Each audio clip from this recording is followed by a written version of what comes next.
ప్రకాష్ రాజా, కంత్రి రాజా మీ selective సామాజిక వాదం చూస్తే నవ్వొస్తుంది. ప్రశ్నించడం అంటే ఏ ఒక్క వర్గాన్నో ఏ ఒక్క కులాన్నో టార్గెట్ చేయడం అనిపిస్తుంది. గత కొన్ని రోజులుగా మీ ప్రశ్నలు మీ సోది చూస్తూ ఉంటే మీ సమస్య అన్యాయం గురించా లేకపోతే పవన్ కళ్యాణ్ గారికి పెరుగుతున్న ప్రజాదరణ గురించా అనిపిస్తుంది. కళ్ళద్దాలు పెట్టేసుకొని ఏదో సీరియస్గా చెప్పినంత మాత్రం భయపడే వాళ్ళు ఎవరు లేరు. ప్రశ్నించడం అంటే మీరు కన్నది ప్రజల మధ్య ఉంచి ప్రజల్లో ఒక వ్యక్తి గురించి తప్పుడు భావం సృష్టించడం కాదు. ప్రశ్నించడం అంటే అన్యాయం గురించి ప్రశ్నించాలి, జరుగుతున్న పరిస్థితుల నుంచి ఏమైనా ప్రశ్నించాలి. నిజంగా ప్రశ్నించిన వాడిని గొంతు నొక్కే ప్రయత్నం చేస్తే మోడీ గారిని మీరు ఎన్నోసార్లు విమర్శించారు, పవన్ కళ్యాణ్ గారిని అయిన దానికి కాని దానికి చాలాసార్లు విమర్శించారు. అసలు మీ గొంతు వినపడే పరిస్థితి అయితే ఉండేది కాదనిపిస్తుంది. గతంలో వైసీపీ ప్రభుత్వంలో రాష్ట్రం రావణ కాష్టంలాగా మారిపోయింది. ఆ రోజు మీరేం మాట్లాడలేదు, అన్నీ ప్రశ్నించే తత్వం ఆ రోజు కోల్పోయారా ఏంటనేది తెలీదు. పాలు పోసి పెంచినా కూడా విషయమే కక్కుతుంది అనేది మీ ద్వారా మనకు తెలిసింది. ఒక చిన్న నటుడిని సినిమా ఇండస్ట్రీలో అన్ని వర్గాల వారు ఆదరించి ఒక ప్రముఖ వ్యక్తిగా జనాల ముందు నిలబెడితే కొన్ని వర్గాలకి కొన్ని మతాలకి కొందరు మనుషులకి టార్గెటెడ్గా మాట్లాడడం మీ విలనిజాన్ని చూపిస్తుంది. ఈ రోజున మీరు ఇంత స్థాయికి వచ్చారంటే అది అన్ని వర్గాల వారు ఆదరించారనేది మర్చిపోయారు. సెలెక్టివ్గా పవన్ కళ్యాణ్ గారిని లేకపోతే బీజేపీని లేకపోతే పవన్ కళ్యాణ్ గారిని ఏదో ఊహాజనితంగా కల్పిత భావాలతో సృష్టించిన ఒక చరిత్రని సపోర్ట్ చేస్తూ మేము మీతో ఉంటామని చెప్పడం ఎంత సిగ్గుమాల చర్య అనిపిస్తుంది. ఎవరైతే నాగేశ్వరరావు గారు దీని గురించి మాట్లాడారో ఆయన మాటలు వెనక్కి తీసుకుంటే మీ సోదేందండి, మీకు వచ్చిన బాధ ఏంటి? అప్పుడప్పుడు లేస్తారు. కరెక్ట్గా ఒక 10 మంచి పనులు మీ ద్వారా జరిగినాయి చెప్పండి. 10 రూపాయలు ప్రజలకు సేవ చేసింది చూపించండి.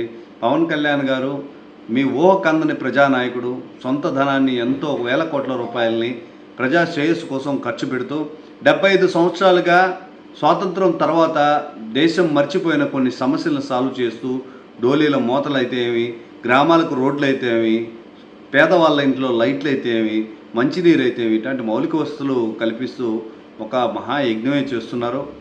స్థాయి మర్చిపోయి విమర్శలు చేస్తున్నారు. ప్రశ్నించడం అంటే ఒక పార్టీకో ఒక మనుషులకో కొమ్ము కాయడం కాదు. ఒక కులాన్నో మతాన్నో ప్రశ్నిస్తూ నేను సామాజికవాదిని, నేను ప్రజాస్వామ్యవాదిని అని చెప్పుకునే మీ తప్పుడు చర్యల్ని ప్రజలందరూ కూడా గమనిస్తున్నారు. ప్రజలకు ఉపయోగపడే నాయకుడి గురించి మీరు నోటికొచ్చినట్టు మాట్లాడితే ఊహాజనితమైన చర్యలు మీడియా ముందు పెడితే ఊరుకునే పరిస్థితి లేదు. మంచి ఎప్పటికీ మంచిదే. మీరు చేసిన 10 మంచి పనులు లేకపోతే మంచి పనులు చేస్తూ ప్రజాదరణ గుణంగా పవన్ కళ్యాణ్ గారి గురించి మాట్లాడే స్థాయి అర్హత నీకు లేదు. ట్విట్టర్ రాజా, అప్పుడప్పుడు నువ్వు ట్విట్టర్లో వచ్చి పవన్ కళ్యాణ్ గారి గురించి ఫేమస్ అయితే ఆయన గురించి మాట్లాడితే దేశం మొత్తం మీడియా నీ వైపు తిరుగుతుంది అనుకుంటున్నావేమో. ఇలాంటి వికృత చేష్టలు వికార మాటలు చూస్తే మిమ్మల్ని కూడా తగులుకుంటారు. కనిపిస్తే కొట్టే పరిస్థితి కూడా వస్తుంది. ఆలోచించుకొని మాట్లాడండి అని చెప్పి మరొకసారి తెలియజేస్తున్నాను. పవన్ కళ్యాణ్ గారి గురించి సమస్య ప్రశ్నించడం కావాలంటే చెప్పండి. ఆయన రంగాల్లో ఏదైనా ఇబ్బందికరమైన వాతావరణం ఉంటే చూడండి. ప్రత్యక్షంగా తనను తాను పరిశీలించుకుంటూ ప్రశ్నించుకుంటూ అభివృద్ధి గురించి ప్రయాణిస్తున్న పవన్ కళ్యాణ్ గారి గురించి అవాకులు చవాకులు పేలితే ఊరుకుండే సమస్య లేదని చెప్పి మరొకసారి. హలో సత్యం, నాన్నకి ఉన్నట్టుండి మూతి వంకరపోయింది, కాలు చేయి కదిలించడం లేదురా, పెరాలసిస్ అనుకుంటా. నాకు చాలా భయంగా ఉందిరా, త్వరగా రారా సత్యం. ఏంటి, నాన్నకి పెరాలసిసా? వస్తున్నా అమ్మా. కంగారు పడుకు సత్యం, వెంటనే మీ నాన్నని ఎన్ఎల్ హాస్పిటల్కి తీసుకుని వెళ్ళండి. పెరాలసిస్ వచ్చిన 4.5 hours లోపల ఇంజెక్షన్ చేస్తే పెరాలసిస్ నుంచి రికవరీ అవ్వచ్చు. అవునా? సమయానికి చేతిలో డబ్బులు కూడా తక్కువ ఉన్నాయి. మనలాంటి సామాన్యుల కోసమే సామాన్యుడికి సైతం కార్పొరేట్ వైద్యం అనే నినాదంతో ఎన్ఎల్ హాస్పిటల్ మనకు తోడుగా ఉంది. అక్కడ 1-2 వెల్ ఎక్స్పీరియన్స్డ్ న్యూరాలజిస్ట్ డాక్టర్లు అందుబాటులో ఉన్నారు. వెళ్ళిన వెంటనే సమయం వృధా అవ్వకుండా ట్రీట్మెంట్ మొదలు పెడతారు.